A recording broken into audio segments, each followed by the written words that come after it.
I'm Jenna. For 8 months straight, every Monday at 9 a.m., I wired $700 to my parents, Carol and Bruce, not out of love, but to keep their tempers quiet. My daughter, Lily, kept asking, "Will they come this time?" On her birthday, they didn't. No call, no card. When I phoned, my dad's voice went ice cold. "Your kid means nothing to us." Silence. Then something inside me cracked. I stared at the auto payments and started cutting cords, one by one, like pulling a noose off my own neck. Tell me, if that were you, would you keep paying for peace or buy your freedom? Comment what you'd do. If this hits a nerve, subscribe. Because this isn't just my story. It's every parent who chooses their child over cruelty. I'm Jenna, and if you're listening, don't blink because I need you to hear this the way I lived it. For 8 months straight, every Monday at 9 a.m., I opened my banking app and sent $700 to my parents, Carol and Bruce.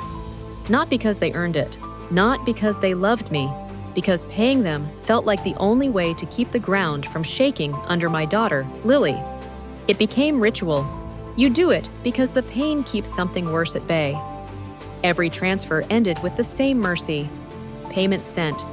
And I told myself that meant the week might be quiet. On Lily's birthday, I set out lemonade jars, taped streamers so high I had to stand on a chair, and braided her hair while she spun in her pink dress. She kept glancing toward the gate. "Do you think Nana and Grandpa will come this time?" she asked, small voice. I smiled the way mothers do when they're bleeding inside. By 3 o'clock, the candles had melted into pink puddles. The bounce house was sighing, and Lily's shoes were dusted with grass. I checked my phone. One text from Carol. "Tell Lily happy birthday." No period, no heart, just a command. I called anyway. Maybe I wanted a lie that sounded like love. Bruce answered. His voice was refrigerator cold. "What is it, Jenna?" "Why didn't you come?" I asked. Silence, a hard breath. Then the sentence that split me open. "Your kid means nothing to us." Have you ever felt the floor tilt? I didn't scream. I didn't argue. I set the phone down like it might burn through the counter. The refrigerator hummed like a hospital machine. Lily's drawings fluttered on the fridge, stick figures holding hands in a world that didn't exist. My hands shook so hard I pressed my palms to the counter to stop them. And then, for the first time in years, I chose to breathe. I opened the banking app. Rent, groceries, car bill, their power, their gas, their insurance. Every line a little leash tied to my throat. I started cutting, cancel, confirm, delete. My thumb hovered over the last one. Weekly transfer, $700. Mondays, 9 a.m. And I heard Bruce again, perfect and cruel. I hit delete. I felt my chest bruise hard. The quiet after felt like the pause between lightning and thunder. 40 minutes later, my phone buzzed. A text from Carol. "Can you order us dinner? Nothing fancy. Chinese is fine." If you're watching this, imagine that. 40 minutes after erasing my daughter with a sentence, they wanted takeout. The rage that rose up felt clean, like air after lightning. I put my phone face down. I walked to Lily's room. She was asleep with her stuffed rabbit tucked under her chin. I whispered, "You are everything." My voice cracked. My body remembered every Monday I had traded dignity for silence, and it let go. This is the part where I ask you something, because I need you with me. If it were you, would you keep paying for peace, or buy your freedom and risk the storm? Drop your answer in the comments, because someone scrolling past needs to read your courage. And if this already has your heart pounding, hit like so the algorithm doesn't bury what some of us are too scared to say out loud. Morning came, and the light looked normal, like nothing had happened. But inside me, the weather had changed forever. Then the calls started. Their landlord, calm but firm. "Ms. Hart, the rent didn't come through." My brother, Owen, voice low. "Jen, I'm done too." And somewhere between those calls, a decision hardened into bone. I wasn't buying peace anymore. I know some of you are shouting at your screen, "Block them, Jenna." Believe me, I hear you. But trauma makes habits. Habits make chains. And chains don't fall, they have to be cut. That night, I sharpened the blade. If you've made it this far, share this with the one person who needs permission to choose their child over cruelty. This isn't gossip. It's a lifeline. And we are just getting to the part where the truth refuses to stay quiet. Here's where the truth crawled out of the dark and demanded daylight. The morning after I cut the payments, my phone rang with a stranger's voice. Richard, their landlord. Ms. Hart, rent didn't come through, which isn't like you. Not like me. A label I never asked for. It's not my responsibility anymore, I said. He paused, a puzzle piece sliding into place. Understood. Click. An hour later, Owen called. Mom says you've lost your mind. I laughed without humor. Define lost. Are you cutting them off? I am. He exhaled. Good. I'm done too. I've been sending a few hundred every month. They told me I was the only one, I whispered. They told me the same, he said. Guess we were paying rent on the same guilt. If you're watching, tell me, how many of us are double billed for the same wound? That afternoon, a notification lit my screen. A live video on Carol's Facebook titled, The Truth About Our Daughter. I should have looked away. I didn't. Carol clutched a tissue. Bruce sat stone-faced. We've always supported Jenna, she sniffled. She's lying that we refuse to see her child. Bruce leaned closer.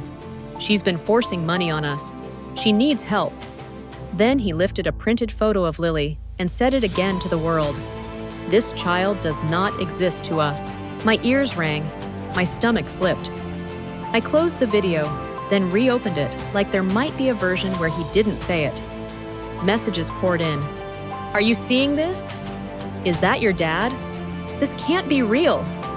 I powered the phone off. Owen texted from a borrowed number. Don't post. Let them choke on their own words.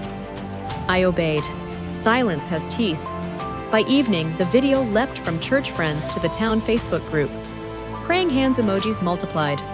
Comments split. Who says that about a 6-year-old? She probably deserved it. Lily poured tea for her stuffed rabbit in the living room, safe inside the only world I could control.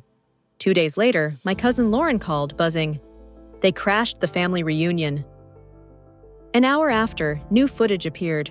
Sunlit backyard, plastic cups, folding tables. Carol pled, no matter what Jenna told you, we love her. That poor child is confused. Lauren cut in. Before or after you said her kid doesn't exist? She held up her phone and pressed play.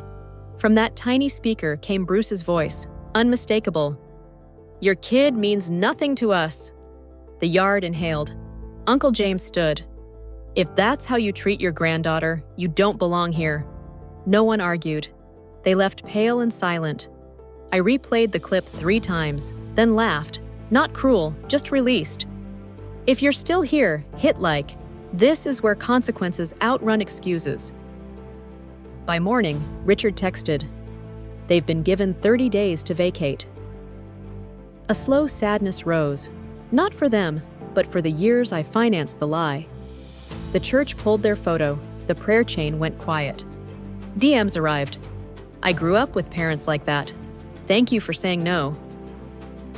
Under the stitched-together video, stream plus reunion, comments stacked. Hypocrisy on display. You can't erase your own blood. I pinned, protect Lily at all costs. I didn't post a victory speech.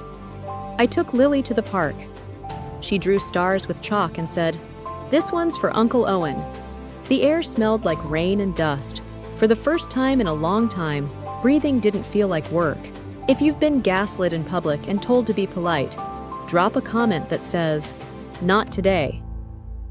Share this with the friend who thinks they must keep paying for the privilege of being hurt. The town moved like weather. First a hush, then a gust. Neighbors who nodded at my parents crossed aisles to avoid them. A deacon posted a vague message about healing that fooled no one. Someone clipped both videos together and set it to silence. Silence. And shares climbed. I watched it once more and felt something settle, heavy and honest. Consequences aren't cruelty. They're clarity. If this resonates, comment your story. Your words might be the hand someone needs to grab today. The week after the videos, the world got strangely quiet, like a house after a storm. My parents vanished from social media. Their friends posted scripture about forgiveness without naming names, and my doorbell stopped ringing. Silence didn't feel like punishment anymore. It felt like protection. I made pancakes for Lily on Saturday, and she hummed while smearing jam, asking if Uncle Owen could come over. When he did, he brought groceries and a grin. "You look lighter," he said. I did. Lighter, like I had set down a suitcase. Aunt Virginia invited us for Sunday lunch. Lemon pie cooling on the counter, lace curtains catching sunlight. She hugged Lily first, then me. "Peace looks good on you," she said. We ate, and I listened while she talked about boundaries, not to keep love out, but to keep it alive. Inside an envelope was a single line in her neat handwriting. "Kindness with boundaries is strength. Here's the thing I want to give you, the thing I wish someone had handed me in a clean, unshakable sentence years ago. You do not have to finance your own mistreatment. You do not have to earn the right to be treated like a human being." That belief is how people like Carol and Bruce turn your love into their income stream. Cutting the payment wasn't just money. It was language. It said, "I will not buy peace from the people who keep breaking it." At night, when the house settled and the refrigerator ticked, the echo of Bruce's sentence still drifted through the rooms. "Your kid means nothing to us." Now it drove me to action.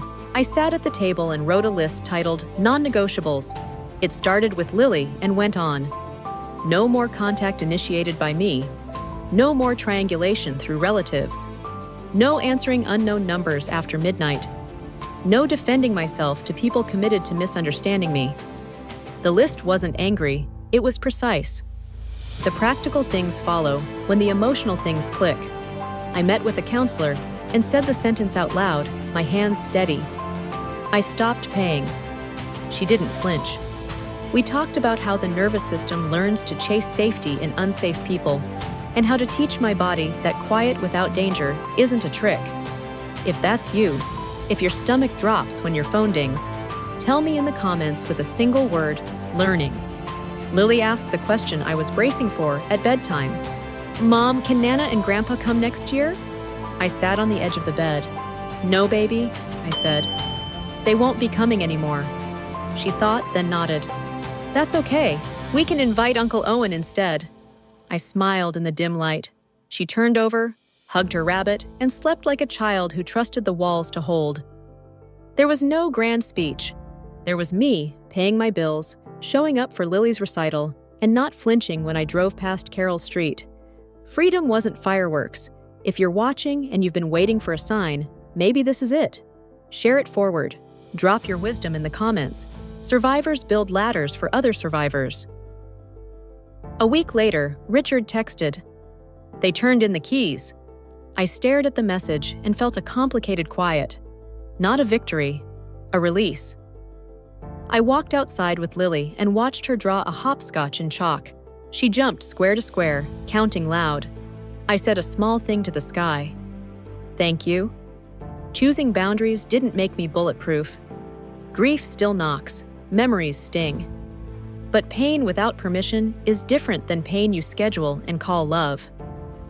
I chose to close my wallet and open the door to a life where my daughter's name is never a bargaining chip again. If that makes you angry on my behalf, anger is clean when it's pointed at injustice. Here's your question, because I want this to be a conversation, not a confession. If it were you, and someone said your child didn't exist to them, what would you do today, before the next 9 a.m. rolled around? Tell me in the comments. Subscribe if you want the follow-up, because I'm not done telling the truth. Here's where I landed. I stopped paying for peace, and the house got quiet in a way that finally felt safe. Not triumphant, just steady. I tucked Lily in without doing math in my head about next Monday at 9 a.m. I made coffee that didn't taste like guilt. I learned a hard truth. Love without respect is a bill that never stops charging you, and I'm done auto-paying my own pain. I'm still human. Some mornings I hear his sentence echo, "Your kid means nothing to us," and my chest tightens. But then Lily laughs from the kitchen, and my nervous system remembers. We are okay. My boundary didn't break the family. It revealed what was already broken. I chose to protect what's alive instead of funding what's cruel. So tell me honestly, am I in the wrong? Would you have kept the transfers going to keep the peace? Or would you have cut the cord like I did? Drop your take in the comments. Someone scrolling needs your clarity. If this helped you breathe a little easier, tap like so it reaches the next person who's scared to say no. Share it with a friend who needs a sign. And if you want the follow-up, hit subscribe. We're not done healing yet.